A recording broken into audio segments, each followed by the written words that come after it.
साथियों, पिछले 3 दिनों से जिस उदयपुर में थानेदार भर्ती फ्रॉड के मामले में हम चर्चा कर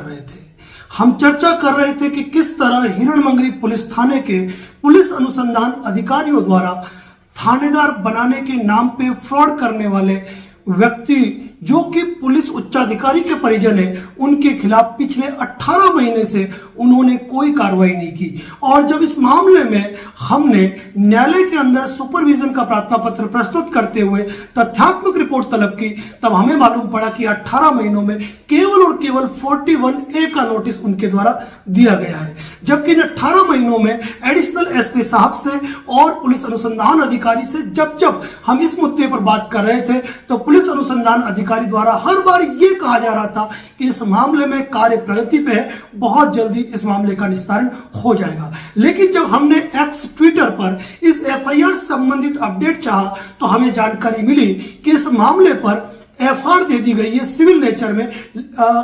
और वह न्यायालय में पेश नहीं हुई है। यकीन मानना दोस्तों कि बड़ा ही दुर्भाग्य है इस देश का, क्योंकि जिन पुलिस अधिकारियों को वर्दी दी गई है, कंधे पे सितारे दिए गए, जिनका काम है पीड़ितों को इंसाफ दिलाना, लेकिन जब पुलिस के अधिकारी के परिवारजन के खिलाफ ही कोई शिकायत दर्ज हुई तो उन्होंने इस मामले में एफआईआर देना ही उचित समझा, यानी कि पीड़ितों को इंसाफ मिले ऐसी कोई कोशिश नहीं की। और जब ये जानकारी हमको मिली तो हमने इस मुद्दे को अपनी आवाज में तब्दील किया और आपके सामने सार्वजनिक रूप से साझा किया। और जैसे कि हमेशा होता है कि इस मामले में पुलिस उच्चाधिकारियों को अवगत कराया जाता है, तो हमने हमारी एक कंप्लेंट बनाकर अपने ही लेटर पैड पर एसपी साहब को, आईजी साहब को, डीजीपी राजस्थान को, सीएम पोर्टल पर हमने इन चीजों को अपलोड किया, मेल की और उनसे गुहार की कि इस मामले में क्यों पीड़ित युवाओं को इंसाफ नहीं मिला है, क्योंकि इसीलिए कि पुलिस उच्चाधिकारी के परिजन है।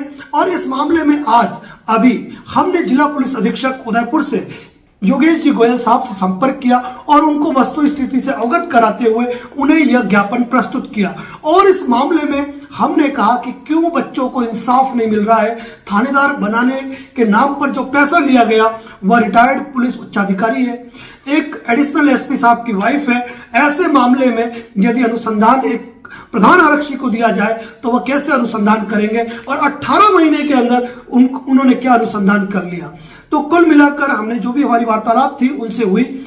एसपी साहब ने इस मामले को बड़ी गंभीरता से लिया और उन्होंने देखा कि पुलिस विभाग के जुड़े हुए लोग ही और उनके परिजन ही मिलकर यदि युवाओं के साथ इस तरह का मामला करेंगे तो यह बिल्कुल ही उचित नहीं है। तो जिस मामले में एफआईआर पेश हुई थी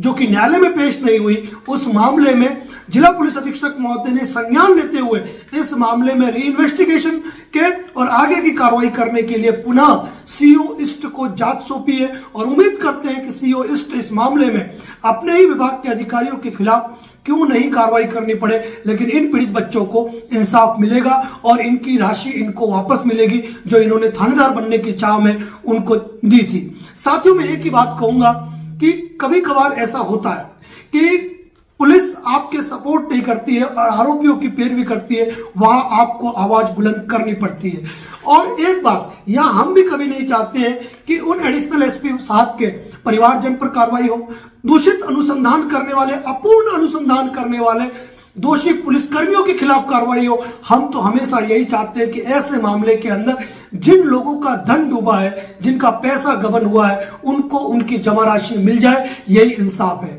लेकिन 18 महीने की मेहनत के बाद भी, 18 महीनों तक का इंतजार करने के बाद भी जब इंसाफ नहीं मिला और इस मामले को झूठा बताते हुए सिविल नेचर में एफआईआर दी जाती है तो साथियों यकीनन करना दिल को टीस लगती है और तब मेरे जैसे इंसान को बोलना पड़ता है, आवाज बुलंद करनी पड़ती है। तो साथियों, इस मामले में री इन्वेस्टिगेशन ऑर्डर हुए हैं, आगे इन्वेस्टिगेशन होगी और हम अभी भी कहते हैं एडिशनल एसपी साहब को कि आप अपने पद के खुमार में ना आए और इस मामले में पीड़ित बच्चों को उनकी राशि लौटाए, क्योंकि उन बच्चों को इंसाफ क्या चाहिए। वो नहीं चाहते कि आपके परिवारजन को तकलीफ हो। उन्होंने 2 साल इंतजार किया है, लेकिन 2 साल में आपने क्या किया, उनकी भावनाओं के साथ खिलवाड़ किया। लोग इसीलिए कार्रवाई नहीं करते हैं क्योंकि आप पुलिस के उच्चाधिकारी हैं, वो डरते हैं, लेकिन डर से आगे नहीं होता है, क्योंकि इंसाफ जिंदा है और न्याय के लिए जरूर लड़ना पड़ता है। अब उम्मीद करते हैं सीओ इससे कि बच्चों को इंसाफ दिलाएंगे और इस मामले में एक फेयर इन्वेस्टिगेशन करते हुए दोषियों को दंडित करने का काम करेंगे।